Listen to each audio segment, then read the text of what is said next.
G'day guys, and welcome back to the channel. Today I'll be reviewing the game between Geelong and Brisbane, which was at the MCG on the Friday night. Still struggling, as you can tell. What a win it was for Geelong, and yeah, incredibly pleased to make it through to the next step, through to the preliminary final, which will also be at the MCG. Oh dear. Yeah, super stoked with how the Cats went about it. It's still pretty crazy that that result came through for Geelong, and after Brisbane probably had the better of us over a few times, including the prelim last year, a couple of games this year, it was really nice to put it all together, play Geelong's best footy for it's hard to say a very long time, but it was an awesome performance from the boys, consistent over the course of the four quarters. Couldn't be much more wrapped with how they played and ultimately the result that we got out of the game. So the voice is still struggling from yelling and screaming at Cam Rayner for acts we'll discuss throughout the review. It was an interesting start to the game. When Cameron kicked Brisbane's first from the goal square, it was like, oh, this isn't the ideal start. So they got one out the back there off the back of a turnover. But to Geelong's credit, they responded really well and relatively quickly as well. With Jeremy Cameron on the Cat side of things being able to take some big contested marks early in the game, and I suspect him on fire early kind of gave the group a good bit of uplift and confidence in themselves. And that wasn't the straightest kicking performance of all time. 10 scoring shots to 3 at quarter time, so it could have been a much bigger margin, not only at quarter time, but probably by the time the game finished up. But what we loved early and throughout the game was the Cats' pressure was magnificent. Just not allowing Brisbane that run and carry that they like to do. Able to sort of get that front half turnover game going, which is Geelong at their best is winning the ball back, not on the D50 so much, but if they can win in the front half, that's a much better way to get a score on the board. So they definitely did that. It really was a true team performance where, whilst there was some outstanding players for Geelong, it was so many players just played their role and played really well. It didn't need Jeremy Cameron to kick 7 or 8 for Geelong to find a way over the line. It was, just enough numbers and, enough players sort of contributing to not have to rely on, a single player to play an amazing game, which I truly loved watching, being there live on the night. It was a bit of an arm wrestle on that second term, as we saw.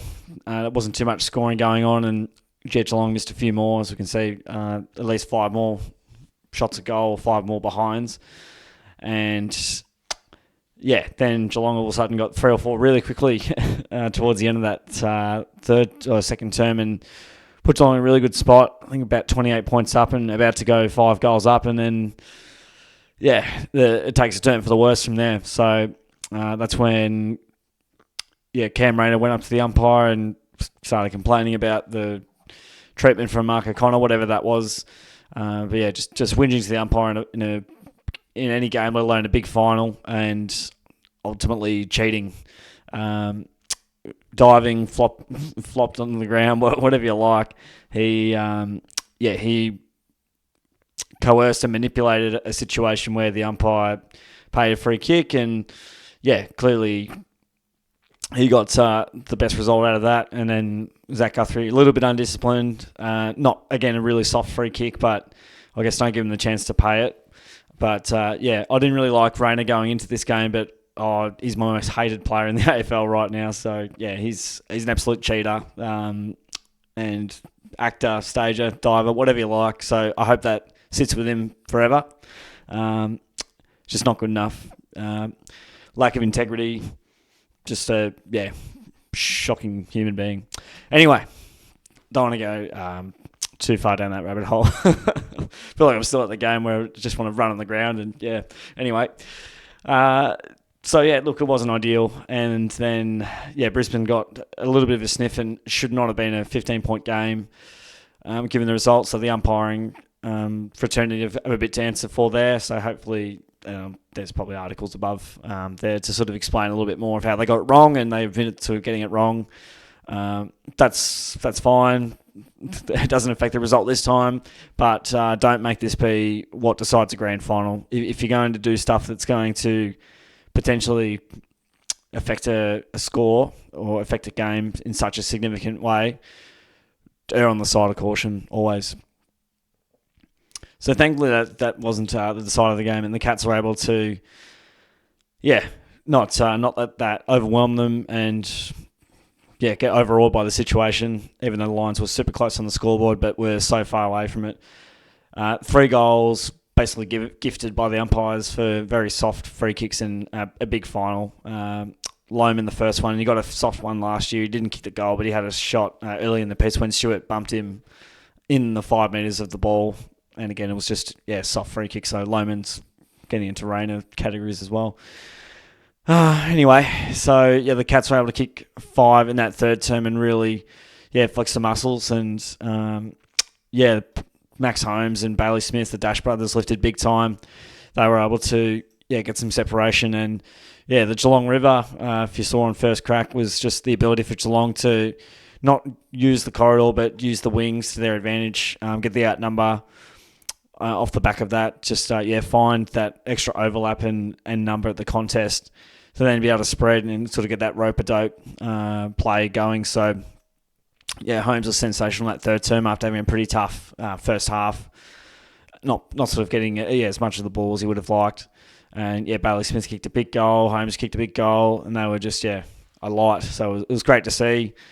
The defence, and I'll talk about the defence a bit more throughout the review, but, they were absolutely sublime down back. They were just not giving the Lions anything, and winning the ground ball super well, contested marks, intercept marks. It was all happening there, and very pleased with the team and how they were able to withstand the Lions ball movement when they did get through.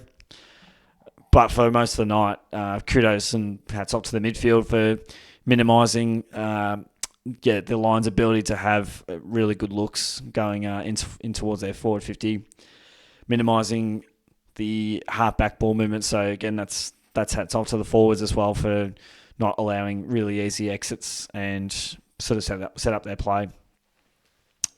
Final term, the Cats sort of, they did what they had to do, and they let the Lions get a couple and slowed down a little bit. They probably weren't in the mood to, I guess, attack super crazy, because if you do try to attack, I believe you give yourself kind of an opportunity. If you are using it pretty quickly, you can get yourself caught out the other way. The Cats slowed the ball movement down a little bit. Lions got a couple back, but ultimately, we didn't let 2 turn into 3 or anything crazy like that, so we're able to halt the momentum yet again. Really stoked that we had multiple challenges from Brisbane throughout the night, and we answered all of them and answered them comfortably. And whilst it was Geelong by 38 points, really it was a 10-goal win with all the free kicks, all the silly soft free kicks that Brisbane got, and Geelong's inaccuracy as well. 16 goals, 16. So it was 32 scoring shots to 19. And there was a fair few that we didn't even make the distance or didn't register a score. So we've been getting 32 scoring shots a fair bit throughout the season. I've been keeping a very close eye on number of scoring shots or goals or behinds combined. So, very stoked with just our ability to shut Brisbane down. We went after key playmakers for them. Zorko still got a fair bit of metres gained, but probably not to the level that you'd usually be used to.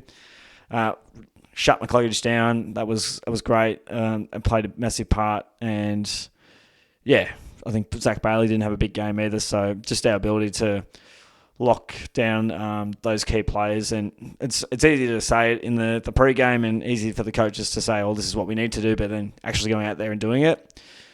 We went out there and did it in fine style, so super stoked with how that all panned out. But finished our work pretty well all in all. Missed a few shots, of course, but if Geelong can keep that kind of form up, good luck. Good luck is all I'll say. All right, if my voice gets through all this, we'll be doing well, I think. Lions got a bit more of the ball. They do love to chip mark it around. Geelong did try and stop a lot of that corridor ball use, which again, super pleased with. I just love. It's okay to lose some games, but you you need to learn from them, and I felt like we did that, and did exactly what we needed to do. Lots more handball from the Lions. So yeah, the Cats definitely attacked it more via kicking to get more territory, which you need in a big final. 60 inside 50s, plus 13 inside 50s for the Cats. Lions slightly better with the ball in hand, but yeah, as we saw, they had a lot of handball. They also, Cats put them under so much pressure. Efficiency inside 50, sitting with our average there. We're just very dangerous when it does go inside 50. Very, tough to stop because there's just so many players that can hurt you in the front half. Even our defenders were getting forward kicking goals, so it was, everyone was a chance. Pretty even in the free kicks, interestingly. Geelong also got one free kick in the last 2 minutes of the game for a free kick inside 50. Brisbane got 3 in the first half. That's interesting. Probably had more free kicks right in front of goal as well. Darcy Ford had a fair few hitouts, as we saw. But that doesn't really tell the story of the day, does it? With the clearance numbers pretty well even. And, the Cats out of the centre bounce were just dynamic. They were, ferocious. And it was just it just kept going forward and, putting Brisbane under all sorts of pressure. So it doesn't matter how good you are. If you're getting blitzed around the midfield and around the stoppage, it's definitely going to be hard work. Around the ground, Brisbane was slightly better than Geelong, but by 4. Contested ball was great for the Cats, plus 16 there. So, just monstered Brisbane in the contest. More outside ball for Brizzy, as we see there, and more turnovers from Geelong's wonderful pressure. And Geelong over their 100 marks, so around their average, and Brisbane usually probably get another 15, 20 marks a game, but they didn't on this occasion. Geelong were able to shut that down a lot and force them long down the line, which is great.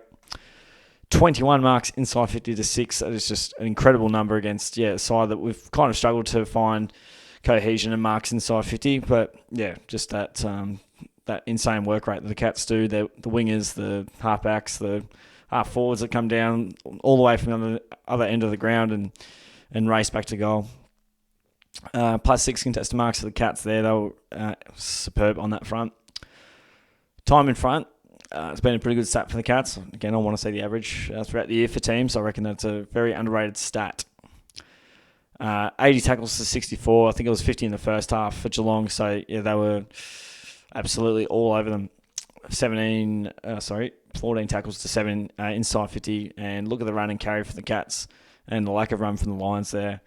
I'm sure most of those would have been Max Holmes. He loves a bounce. He loves to get on the bike. All right. The votes are very, very difficult. I still don't even know who I'm actually going to pick, so I'm probably going to have to do a 5-4-3-2-1 from next year, but I won't do it this time around. I'm going to go... I'm going to go Mark Blitzarv's 3 votes. He kicked a goal. He had 20 disposals, 5 marks, 5 tackles, 26 hitouts, 6 clearances. He was a beast. He just kept grabbing the ball, sending it forward for Geelong, and causing chaos everywhere. He worked so hard, and I think just off the back of his ability to be such a great utility over a long period of time, in a big final, you got your main ruckman out injured, and he comes in and steps up significantly like that. It's one of the best games I've ever seen Blitz play, actually. So it was an enormous performance for him, and super stoked with how he played. 2 votes. I'm going to go Ollie Dempsey. 3 goals for Ollie, 25 disposals, 6 tackles, 3 marks, 3 clearances. Also set up a goal. I thought he was fantastic for the entirety of the game. He kept hitting the scoreboard when we needed to. So, he was... I felt he was excellent. Oh, geez, this one vote's going to kill me. There's so many players that deserve a vote. I'm going to go Tom Stewart a vote. 1 goal. from the back line, 22 possessions for him, 7 marks, 3 tackles, 500 metres gained. I just thought, he was playing some of his best footy that we've seen him play. Also hit the scoreboard from half-back, and he was able to kick a major there, which was fantastic, and we needed it at the time. So I apologise for any players that I haven't given a vote. I could probably give a vote to 12 players, to be honest. So many players stood up and sort of had a moment here and there. Max Holmes was, splendid. Kicked a goal, 23 disposals, 6 tackles, 5 clearances, 630 metres gained. Also set up a goal as well. It was a wonderful kick, and he definitely got going sort of later in the game. And I guess the players I have picked, I'm going off the full 4 quarters. But that's not to discredit any player here. I'm going to have to go 5-4-3-2-1 from next year just to make it a bit easier on myself. Tommy Atkins, unbelievable. Just, he should have got a vote. But, he kicked a goal. He had the 17 disposals, 10 tackles, took a couple of marks as well, 3 clearances, set up a goal as well. He was extraordinary. He just does all the tough stuff that, the Cats ask him for every week. Absolute, heart and soul of the Cats. Brian Myers had a pretty solid game. 19 disposals for him. He had the 7 marks, 5 tackles, also a couple of clearances. Not as dynamic and as dangerous as he has been, but he was still quite well involved and sort of again he had a few moments here and there and played his role as well as he could have. Jezza was super hot early days, and again probably he had 7 shots on goal and scored 5 times. He kicked 2 goals, 3. He had the 13 disposals, 7 marks. I reckon 3 contested marks in the first quarter. And he's not really a contested mark kind of guy. That's probably, not his absolute go-to, but great to know that he's got that in the kit bag when he needs to have it. 4 tackles as well, so he was engaged there in keeping the ball in our front half. Set a goal up as well, so he was, him being fired up early was just what the doctor ordered. The closer, Brad Close, played a fantastic game. He kicked a goal just towards the end there. 18 disposals, which is quite a lot for him. 3 marks, 5 tackles, and he also had a clearance. He set up a couple of goals himself. He kept Zorko as well as held as you can possibly ask for. Zorko still got a fair few metres gained, but when you take 16-plus kick-ins, of course you're going to get a fair few metres gained. Sean Manor was really good. Had the 15 disposals, 9 tackles for him, 3 marks, 3 clearances. He set up a couple of goals, and what I loved about it was when a lot of players were blasting it away inside 50, he just lowered the eyes twice and hit up 2 targets, which ended up being 2 goals right when we needed them in that second term. Absolutely love that from Manor. Dangerfield, Paddy, big game. He had the 19 disposals, 6 marks, 5 tackles, 4 clearances, and a goal assist. I loved how Scotty just threw him in the guts straight up just to make sure that we gave ourselves the best chance to start off well and feel really good about ourselves. And, he had some really big moments. A great goal assist to Dempsey, which was a pretty awesome goal to see. So, he won some key contests. He was tough as always. Bailey Smith played well. He kicked a goal. He had the 22 disposals, 3 marks, 4 tackles, 4 clearances. Kicked a ripping goal in that third term right when we needed it. He works hard. He played well without being incredible.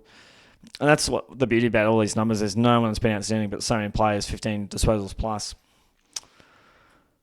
Very well-rounded performance by the team. Jackie Bowes kicked a goal, 16 disposals for him, 4 marks, tackle, couple of clearances, set up a goal as well. Just does some really clever things, and he was involved in a couple of passages of play, especially in that third term, getting quite productive there. Just become a very classy, clean sort of player, and really liking what he's doing for the Cats. Z had the 14 disposals, 6 marks, couple of tackles, a clearance, and a goal assist. I think outside of his little blue on Cam Rayner, he was as good as you could ask for down back. Sam de Koning, I like what he did. He kicked a goal right when we needed one. He had 4-11 just before he had a shot, and was able to nail the set shot, which can be sometimes the hardest thing to do in finals when everyone else is missing. 9 disposals for him. He had the 4 marks, 3 tackles, got a little bit of ruck work there as well, 11 hit outs, and also had a goal assist. So Yeah, it was. I liked what Sam did across the night. Can't speak more highly of this man, Jack Henry, and how he's not ever considered as an All-Australian key defender is crazy. Yeah, the 13 disposals, 7 marks, and also had a tackle. He's just, no fuss, beats his man more often than not, hardly loses a contest. So, he's an outstanding player for Geelong. Lawes was good. He had the 13 possessions, 6 marks for him as well. Got a later tackle as well. Nice rebound off halfback. That left foot, right foot combination was beautiful to watch. Jackie Martin kicked a goal. He had the 12 disposals as well, 5 marks. Very clean in the air. Love what he does in the air. Tackle, a couple of clearances as well, and also set up a goal up. So, just again, he doesn't need 20 touches and 4 goals. Just those little bits and pieces, and everyone's doing that. The little bits and pieces, which is been significant to help get a result. Tyson Stengel, I think it's his 4th game in a row not scoring a goal against Brisbane, but that's all right. He still had some really good moments. He had that smother early days on Zorko, which then led to a Jeremy Cameron goal, which we can see there. 12 possessions for him, and also took 7 marks. So he was really good in the air as well, and he competed in some really key contests, which led to ground balls, which led to goals. Also had a tackle as well. So, again, doesn't need to kick 5 and dominate. He just does his bit. He's a little bit for the team, and that's all we ask for. Sully had the 10 disposals, took 3 marks, also had 4 tackles. I don't think he really had any tough moments. He might have had one little moment here and there, but by and large he was pretty comfortable in his first final. So good to see him up becoming and developing into a very nice player for Geelong. Scratcher had an interesting night. He had a moment. He finally had a moment on Harris Andrews. He was able to kick a goal. He had another set shot, which he missed, but he had the 6 touches, 4 tackles, also had a mark, a couple of hit-outs. So again, he played a lot of the game. I don't think Harris Andrews tore us up too badly. So I guess that's a positive. And he had a few contest wins in the end. And that goal from 50 in that last quarter, the first goal is, the stats don't read amazing, but just the context and the time of the game, and after having a pretty rough game against Harris Andrews, that was brilliant to get that finished off. Mark O'Connor was excellent. 10 disposals, 3 marks. That was about it. But Rayney did kick 3. 2 were gifted by the umpires, really. He had one one-on-one contest win, which O'Connor was kind of out of position from lack of pressure out the field. And then, Rayner went on to kick that one. But, Rayner could have kicked 5 or 6. O'Sheen Mullen kicked his first goal in league footy. 7 touches for him. 3 tackles, couple of clearances, but more importantly, he kept Hugh McCluggage right down. I think he had less than 14 touches or something like that. In a big final was, just did his role. And, it's these players doing their role that's across the board. Everyone does their bit, and you get the result. Jai Clark came on early days, almost had a goal assist, and unfortunately Stengel missed it. But, he had very limited game time, but he was the sub and came on with about 3 or 4 minutes to go. Okie dokie. All right, so I don't think we'll quite have exactly what the go is yet, but what I do know is we'll play the winner round of Adelaide and Hawthorn at the MCG. So, it's going to be tough. I'm probably leaning more towards the Hawks getting the job done, but there's always a bias towards the team that wins versus the qualifying final loser. They just don't seem to have that magic at ground level inside their forward 50 at the moment without Rochelle or Rankin. I don't know if Rochelle will come back in. I know Rankin's only going to come back in if it's grand final day. So, it'll be interesting. And, I think Adelaide at the MCG might be a bit easier to stomach than Hawthorn in the MCG in front of their fans. So, we'll see how that pans out. But no matter what, preliminary finals, you can't just silently get through them. You've got to face it head on, and any team can sort of win on those given nights. So, Geelong will be at the MCG. This game will decide, where that's at. I believe it'll be where it's at in terms of which team we're playing. I believe it'll be a Friday night game, most likely, given Geelong and Adelaide are 1 and 2. So, yeah, I'll have the extra day rest, whoever wins out of that. But, yeah, I mean, I'm feeling good about Geelong if they can keep up this kind of form. Basically a 10-goal win over the reigning premiers, and I've been pitching Brisbane as the team to beat. So, yeah, it doesn't... I think it's really, really critical to understand that, yeah, it's a great win and celebrate the win, but no, that's only 33% of the work's been done, and there's still more work to do. And just because you play this well this week doesn't guarantee that you play this well in a fortnight. So fully aware of that, and yeah, all Geelong can do is put themselves in a good position health-wise, and I think nothing crazy from an injury front from Geelong's perspective. So yeah, you just got to keep playing good footy and go to the well a couple more times if you get the opportunity, and see what happens preliminary final night, which anything can sort of happen on prelim final night. We've seen that before. We've seen Richmond in 2018. We've seen we're Collingwood 1 and Essendon and Carlton in 1999. So again, yeah, it's just been the best team on the night. It doesn't matter too much about past results. So yeah, that's all from me, folks. I've just got through and just found a way with the voice, which has been struggling over the course of the weekend after big Friday, that's for sure. But there you go. So super pleased with the win. Another big final win for the Cats. 38 point result in the end for Geelong to their way. So go through the prelim final and we'll see what happens from there. So hope you enjoyed the review, guys. Comment your thoughts on the game and how you sort of see the Cats going over the next few weeks, and where you think they sort of stand in the grand scheme of things. Always interested to hear feedback there. Give the video a like and subscribe away so you can keep up to date with how the Cats are going throughout the final series. Really appreciate you guys tuning in. Have a good one, and I'll catch you on the next video.